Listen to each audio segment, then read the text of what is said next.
In the depths of ancient history, a man named Moses was chosen for a divine mission.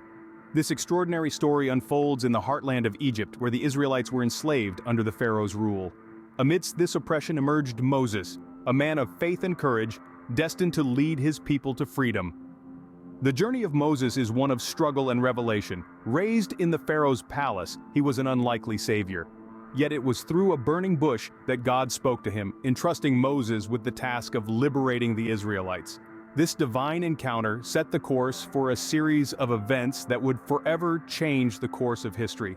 Moses, empowered by God, confronted the Pharaoh, demanding the release of his people. Through a series of miraculous plagues, God demonstrated his power and supremacy, compelling the Pharaoh to finally let the Israelites go. This marked the beginning of an arduous journey towards the Promised Land, a journey fraught with trials and tribulations. Their journey led them to the foot of Mount Sinai, where Moses received another divine appointment. God summoned him to the top of the mountain, shrouded in thunder, lightning, and a thick cloud. In the midst of this awe-inspiring spectacle, God gave Moses the 10 Commandments, a set of divine laws that would guide the Israelites in their relationship with God and each other. These commandments, engraved on stone tablets by the finger of God, were more than mere rules. They were a covenant, a sacred agreement between God and his people. They served as a moral compass, a beacon of righteousness in a world often clouded by sin and injustice. The 10 Commandments encompass a broad range of moral and ethical principles, from honoring one's parents to refraining from murder, theft, and deceit. They guide us in our interactions with each other and with God, reminding us of the importance of love, respect, and fidelity. With the 10 Commandments in hand, Moses descended the mountain, ready to share God's law with his people. This divine law would become the cornerstone of their society and faith, shaping their values and guiding their actions for generations to come. The first commandment is clear and uncompromising. It forms the cornerstone of our faith, stating, "You shall have no other gods before me." This commandment is a declaration of monotheism, a belief in one God, and it is also an affirmation of loyalty to God. It encourages us to place God above all else in our lives, to prioritize our connection with the divine over worldly distractions and temptations. In the Bible, particularly in the book of Exodus, God emphasized the importance of this commandment to Moses on Mount Sinai. God chose him to deliver this message to the people, not just as a rule, but as a guiding principle for their spiritual journey. The first commandment is a call to recognize the supremacy of God, to acknowledge his power and grace, and to dedicate our lives to his service. This commandment sets the tone for all that follow, establishing God as the singular object of worship. The second commandment warns against worshiping false idols. This commandment, inscribed by Moses, reads, "You shall not make for yourself an idol." But what does this really mean? It's a call against the worship of false gods or images, a warning against the elevation of material or created things above our Creator. You see, it's easy to let our focus slip from the divine to the earthly. We might begin to place too much importance on money, status, or even other people, letting these idols take the place that should rightfully be reserved for God. But this commandment reminds us to keep our priorities straight. It's not a call to reject the material world, but rather to ensure that our love for it never overshadows our love for God. It's a reminder to keep our worship focused on the true God, the one who gave us life and all the blessings we enjoy. This commandment emphasizes the importance of focusing on the true God, not material or false constructs. The third commandment reminds us to respect God's name. It's a simple, yet profound concept. This commandment, "You shall not misuse the name of the Lord your God," is a call to recognize and honor the sanctity and power of God's name. It's more than just avoiding curses or careless exclamations. It's about understanding the deep respect and reverence that his name deserves.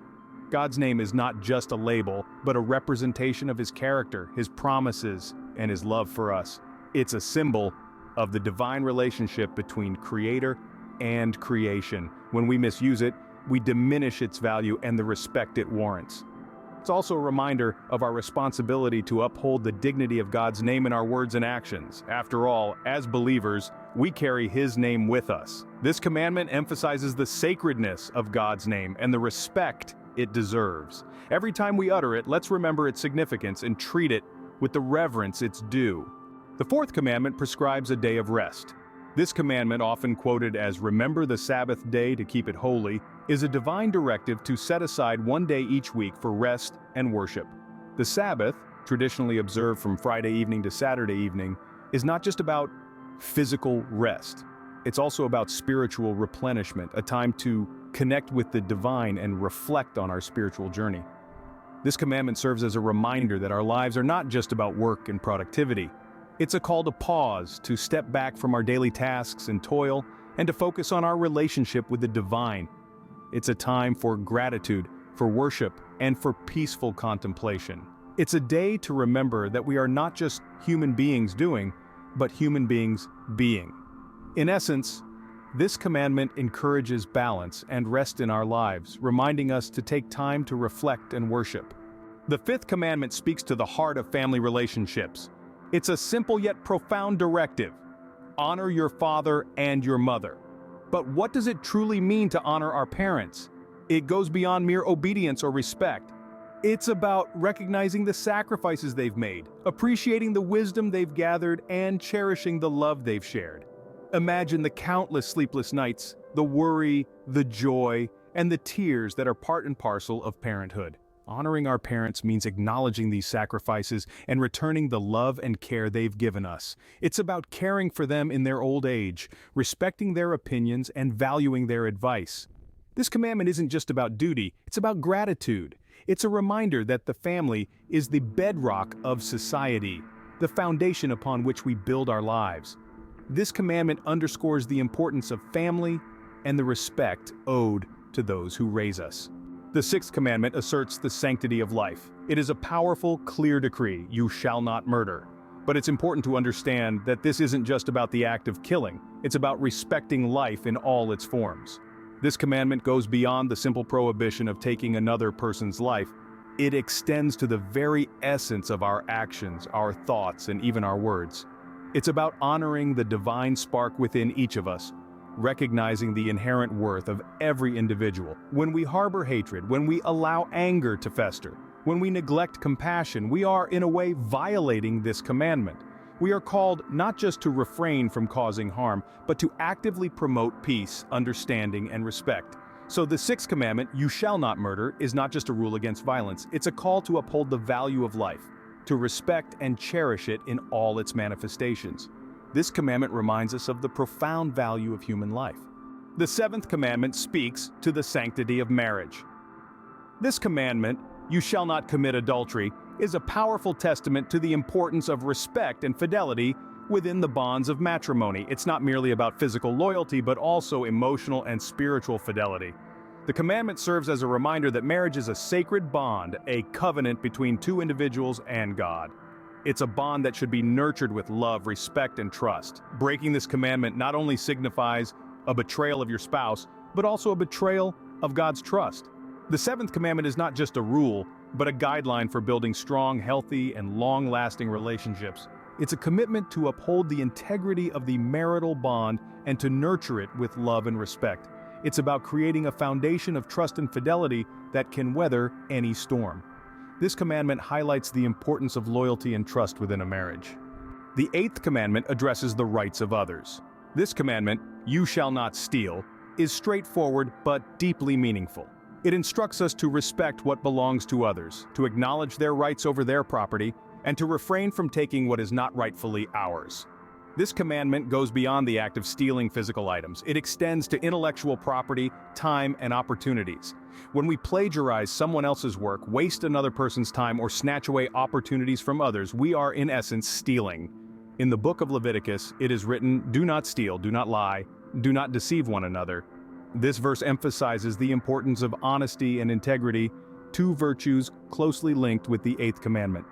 By following this commandment, we cultivate a sense of justice and fairness. We learn to appreciate what we have and work for what we want, rather than taking shortcuts at the expense of others. This commandment emphasizes the importance of fairness and respect for the property of others. The ninth commandment warns against dishonesty. This commandment, "you shall not give false testimony against your neighbor," is a call to honesty and integrity. It's a reminder that our words hold power and can shape the world around us. The commandment isn't just about lying in a court of law, though that's part of it. It's about maintaining truthfulness in all aspects of life. It's about not spreading rumors, not gossiping, and not lying to gain personal advantage. It's about being a person of integrity, someone who can be trusted and relied upon to be truthful at all times. This commandment goes beyond just telling the truth. It's about being honest with ourselves, acknowledging our mistakes, and striving to be better. It's about building a community of trust where everyone can depend on each other's word. Because when truth prevails, relationships flourish and societies thrive. This commandment underscores the value of truthfulness and integrity. The 10th commandment cautions against envy. Now, what does that mean? This commandment, often stated as, "You shall not covet anything that belongs to your neighbor," is a call to steer clear from the desire for possessions that are not our own. It's a reminder that our focus should not be on the material wealth of others, but rather on the treasures we ourselves possess. But it's not just about material possessions. This commandment extends to relationships, talents, and even opportunities. It's about being content with what we have and where we are in life, rather than yearning for what others have. This isn't saying we can't strive for more, but it's a reminder to not let our desires overtake our appreciation for what we already have. In essence, the 10th commandment promotes a spirit of contentment and gratitude. It reminds us to appreciate our own blessings rather than longing for the blessings of others. This commandment encourages contentment and appreciation for what we have. The 10 Commandments are not just a list of rules, but a guide to living a moral and just life. These words reflect the profound significance of the 10 Commandments in our lives. The 10 Commandments, handed down to Moses by God on Mount Sinai, have formed the bedrock of ethical conduct for millennia. They serve as a moral compass, guiding us towards righteousness and away from the pitfalls of immorality. Each commandment holds a unique relevance in our lives. They are not merely prohibitions, but are principles that promote peace, dignity, respect, and integrity. They encourage us to uphold the sanctity of life, to cherish and respect the bonds of family, to be truthful, and to be content with what we have. The commandments guide us in our interactions with others, urging us to treat everyone with kindness and fairness. They remind us of the importance of honesty in our relationships and the value of integrity in our dealings. They caution us against the destructive power of envy and the corrosive effects of deceit. Moreover, the commandments underscore our relationship with God, emphasizing the importance of faith, reverence, and devotion. They call us to honor God, to respect His name, and to dedicate time for spiritual reflection and worship. In today's fast-paced, complex world, the 10 Commandments remain as relevant as ever. They offer timeless wisdom and universal principles that can help us navigate the challenges of modern life. They remind us of our shared humanity, urging us to uphold the values of love, respect, and justice. In essence, the 10 Commandments are not just about adherence to rules. They are about cultivating a character marked by kindness, honesty, and respect for others. They are about creating a world marked by justice, compassion, and reverence for the divine. In following these commandments, we honor God and create a just, compassionate society. They are the blueprint for a life well lived, a society well ordered, and a world well loved. And that, dear listeners, is the enduring relevance and the profound importance of the 10 Commandments. In our journey through the 10 Commandments, we have explored the heart of moral law. From the tale of Moses, chosen by God to deliver these divine laws to the people, to the intricate meanings embedded in each commandment, we've delved into the foundation of ethical living. We began with the first commandment, underscoring the significance of recognizing no other gods, a call to monotheism, and a focus on the one true God. The second commandment warned against idolatry, emphasizing the spiritual over the material. The third commandment taught us to respect the Lord's name, using it with reverence and not in vain. We discussed the fourth commandment, which invites us to cherish the Sabbath day, a day of rest and worship, to disconnect from the worldly and connect with the divine. The fifth commandment urged us to honor our parents, recognizing their sacrifices and the wisdom they impart. Our journey continued with the sixth commandment, a prohibition against murder, underscoring the sanctity of life. The seventh commandment warned against adultery, a call to fidelity and respect in relationships. The eighth commandment taught us the importance of respecting others' possessions, forbidding stealing. The ninth commandment discouraged bearing false witness, promoting honesty and integrity. And finally, the 10th commandment warned against coveting, a call to contentment and gratitude for what one has. These commandments, as we've explored, are more than directives. They're a roadmap to a righteous and fulfilling life, a guide to a harmonious existence with others and with our Creator. They serve as a mirror, reflecting our actions and intentions, helping us navigate the vast ocean of life's ethical dilemmas. By following these commandments, we align ourselves with the divine plan, a plan for peace, love, and righteousness. We become active participants in creating a world that mirrors the justice and mercy of our Lord. Thank you for joining this exploration of the 10 Commandments. Remember, these are not just rules, but a path to a righteous and fulfilling life. If you enjoyed this video, don't forget to hit the like button and subscribe for more enlightening content.